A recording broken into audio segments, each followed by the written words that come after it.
2026-এ T20 world cup যেটা team গঠন করছে সেইখানে 15 জন প্লেয়ার আছে, কিন্তু প্রশ্ন আছে 15টার থেকেও অনেক বেশি। তো রেজাবুল, আমরা যে এখানে একটা লিস্ট দেখা পাচ্ছি, স্কোয়াড লিস্ট, 15 জন মোট খেলোয়াড় সিলেক্ট হয়েছে স্কোয়াড লিস্টে, কিন্তু এইখানে একজনও মুসলিম প্লেয়ার নাই। কি তাহলে কি এইটা হওয়া পারে নাকি যে মুসলিম প্লেয়ারের মাঝে কোনো যোগ্যতা নাই? এটা তো কোনো কথা নাই, মুসলিম প্লেয়ারের ভিতরে যথেষ্ট যোগ্য প্লেয়ার আমাদের ভিতরে আছে আর কি। যদি না থাকতো কোনো কথা ছিল না, কিন্তু আমাদের ভিতরে বর্তমান মোহাম্মদ শামি ভালো খেলে আছে, বা মোহাম্মদ সিরাজও বহুত সুন্দর পারফরমেন্স দিয়ে আছে, যে রঞ্জি ট্রফিত ভালো খেলে আছে আর কি। কিন্তু যেটা সিস্টেম মানে বহুত দিন ধরে চলতেছে আর কি, এটার ভিতরে মনে হয় কিবা একতরফা মানে সিলেকশন হয় আর কি। না, এটাই বহুতেই কমেন্ট করে যখন এই লিস্টটা পাবলিশ হইলো বা এই পিকচারটা পাবলিশ হইলো ফেসবুকে বা সবাই ভাইরাল করে আছে, তখন বহুতেই প্রশ্ন করে আছে যে প্রশ্ন এইটা না যে মুসলিম প্লেয়ার নাই, প্রশ্ন এটা যে মুসলিম প্লেয়ারের মাঝে কি কোনো যোগ্যতা নাই নাকি? যোগ্যতা নিঃসন্দেহভাবে যোগ্যতা আছে, কোনো সন্দেহ নাই, কিন্তু বর্তমান যে সিলেকশন কিছু মানে কোচ থাকে, কোচের ভিতরে ও নির্ধার করে যে কে কোন প্লেয়ার খেলাবো বা কোন প্লেয়ার খেলাবো না, কাক চান্স দেওয়া যায় কাক চান্স দেওয়া যায় না, এটা সমস্ত ক্যাপ্টেন বা কোচের উপরে ডিপেন্ড করে। তো ডোমেস্টিক ক্রিকেট আইপিএল বা রঞ্জি ট্রফি সব জায়গায় মুসলিম প্লেয়ার কিন্তু বহুত ভালো খেলায় আছিল, সাথে আমগোর ইন্ডিয়ান প্লেয়ারের যেটা অবদান, নট হিন্দু নট মুসলিম, যেটা একতা প্লেয়ারদের মাঝে, সেটা কিন্তু বহুত ভরপুর। কিন্তু তারপরেও ন্যাশনাল সিলেকশনে তারা সেখানে এখনো সিলেক্ট হইল না, কিন্তু যাওয়াবার হয়েছিল বা প্রত্যেকবারই হয়, এইবার হইল না। এটার মূল কারণ কি হয়তো সঠিক আমরা জানি না, কিন্তু আমার মনে একটা প্রশ্ন জাগে আর কি, হিংসা করা হইতেছে আর কি, অভিযোগ করতেছি না আমরা যে ওরা সিলেক্ট করলো না বা এটা, কিন্তু আমরা কি ক্রিকেটের ভক্ত হিসেবে আমরা ক্রিকেট দেখে ভালো পাই।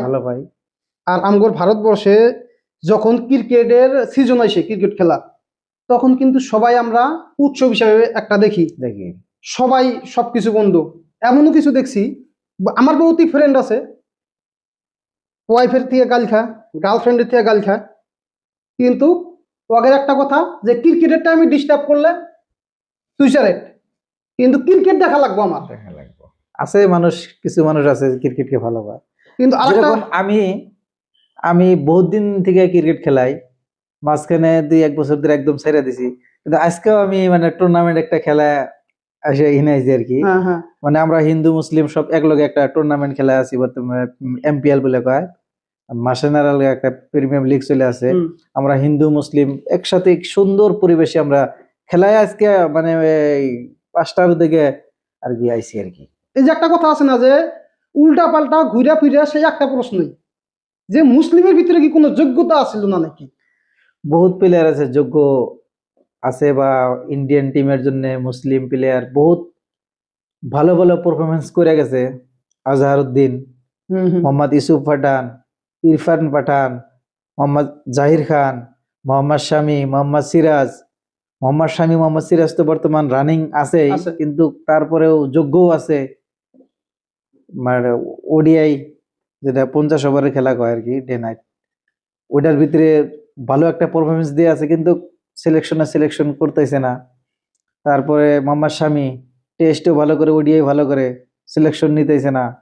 টি20 ভালো করে, কিন্তু মোহাম্মদ শামি টি20 অল্প মানে কম কি করা হয় আর কি, ওটা অসুবিধা নাই। টি20 জন্য সিলেকশন না করলেও মানে বহুত মানুষ আছে খেলে, আমরা বিলে কইতেছি না, বহুত মানুষ আছে যে মোহাম্মদ শামি যদি টি20 সিলেকশন না করলেও কোনো অবজেকশন নাই, কিন্তু যখন মোহাম্মদ শামিক টেস্টে বা ওডিআই সিলেকশন না করে, তখন কিন্তু আমি এই যে মুসলিম হিসেবে কইতেছি না, দেখবেন বহুত কন্টেন্ট ক্রিয়েটর আছে যে মোহাম্মদ শামি বা মোহাম্মদ সিরাজিক নিয়ে বহুত যখন সিলেকশন করে না সঠিক সময়ে, যখন মানে বহুত মানুষ আওয়াজ তুলে, আওয়াজ কিসের জন্য তুলে?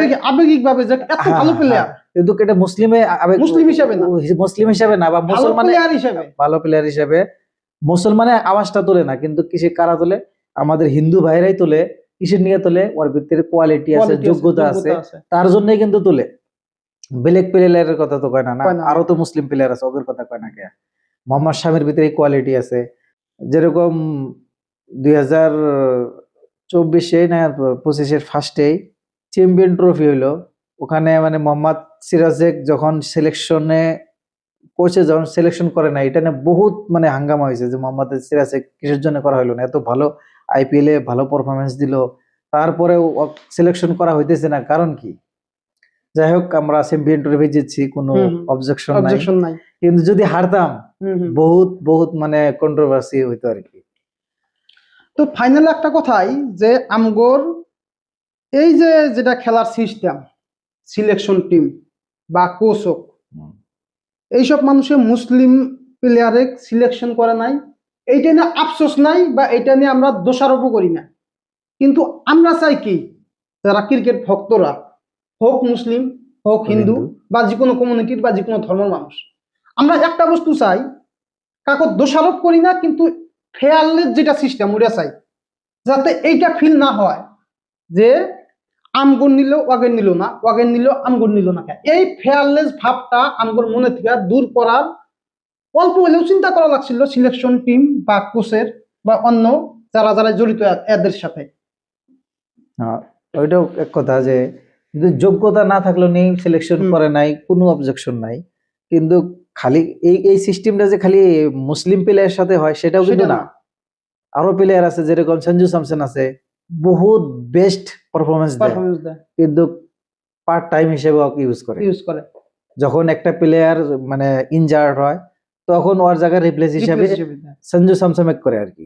কালকের যেটা ম্যাচ আছিল, সঞ্জু স্যামসন আর অভিষেক শর্মা, যেটা পার্টনারশিপ, যেটা ওপেনিং, যেটা জুড়ি, ওই জুড়ি মানে খেলার যেটা জেতার যেটা কোয়ালিটি, ওপেনিং পার্টনারশিপেই ওইটা মানে করে আর কি, ওর উপরে ডিপেন্ড করে যে আমরা জিতবো না হারবো। ওপেনিং যখন আমাদের ভালো হবো, খেলার মুডটা তখনই মানে জেতা হারার যেটা কি হয় আর কি, ওইটা ডিসাইড করে আর কি, যে আমরা জিতবো না হারবো, ওপেনিং এ ডিসাইড করে। কিন্তু এর আগে যেটা আমরা পার্টনারশিপ দেখছি, যে অভিষেক শর্মা বা শুভমান গিল, অভিষেক শর্মা একতরফা থেকে মানে রান করে গেছে, কিন্তু কালকের যেটা ওপেনিং জুড়ি ছিল সঞ্জু স্যামসন আর অভিষেক শর্মা, দুই তরফ থেকে যখন রান হয়, তখন আমার টিমের রানটা অটোমেটিক ডাবল হয়, বার হয় আর কি। এক তরফে থেকে যদি 1 রান করে আসে, আর এক তরফে থেকে যদি 4 রান আসে, মোটামুটি 5 রান, আর দুই তরফ থেকে যদি ইকুয়াল রান আসে, তাহলে অটোমেটিক ডাবল হয়ে যাচ্ছে। তাহলে টিমের জেতার চান্সটাও আমাদের অটোমেটিক 50% থেকে 100% হয়ে যায়। এই বস্তুগুলা খালি যে সিলেকশনে যে খালি মুসলিমের উপরে যদি হিংসা করে আছে, ওইটাও করে, ওইটা যে করে তা না, কিন্তু আমাদের হিন্দু ভাই বহুত বহুত কোয়ালিটির প্লেয়ার আছে, ওদের সাথেও না ইনসাফি হয়, এটা আমি আর কি অনুভব করি আর কি। সঞ্জু স্যামসন আছে, ঈশান কিষান আছে, আরো বহুত বহুত প্লেয়ার আছে, যেরকম কেএল রাহুল, বড়িয়া প্লেয়ার। উনি এরকম একটা প্লেয়ার, যখন যে টাইমে কোন টাইমে একটা প্লেয়ার থাকে যে আমি ওপেনিং এ গেলে ভালো খেলতে পারি, আর কিছু আছে যে আমি ওয়ান ডাউনে ভালো খেলতে পারি, কিছু আছে যে আমি থার্ড ডাউনে কিছু ভালো খেলতে পারি, এই ধরনের কিন্তু সিস্টেম থাকে। কেএল রাহুল এরকম একটা প্লেয়ার, ও যে কোনো ফরম্যাটে ফিট করেন 100% ফিট। টি-20 যেটা মানে স্কোয়াড বানাইছে, মোটামুটি খারাপ হয় নাই, কিন্তু প্লেয়ার গুলো খুব ভালো, একদম খুব ভালো, সুন্দর প্লেয়ার, সুন্দর স্কোয়াড হয়েছে। বর্তমান স্কোয়াড হিসেবে জাস্ট সুন্দর স্কোয়াড হয়েছে, কিন্তু মোহাম্মদ সিরাজ যদি এর ভিতরে থাকতো ভালো লাগতো আর কি। মানে ইন্ডিয়ান ক্রিকেট ভক্তর প্রায় 90% মানুষের হৃদয়ের স্পন্দন, যেটা আমরা কই হার্টের কর্নার, সিরাজ বা স্বামী বা এরকম কিছু কিছু মানুষ আছে, আরো আছে, কিন্তু এই কিছু কিছু মানুষ চায় যে এইগুলা মানুষের কোন নেওয়ার দরকার, এখন যেটা বোলিং পাওয়ার, স্পিড, এটা সবাই চায়, এক্সপিরিয়েন্সও আছে। তো আমি আমগোর এই যে নতুন পেজ রিয়েল ইকো, যার অর্থ বাস্তবের প্রতিধ্বনি, তো এই পেজটা আমরা বানাইছি এই যে আমরা দুই ফ্রেন্ড মিলে, যেভাবে ঘরোয়া ভাষা, ফ্রেন্ডের মাঝে কোনো কথার নাই, মানে ওইরকম প্রফেশনাল নাই, এইভাবে আমরা লাইফ টাইম এই সিস্টেমটা বা এরকম ভিডিও আসবো। কোনো ফিল্টার নাই, কোনো কিছুই নাই।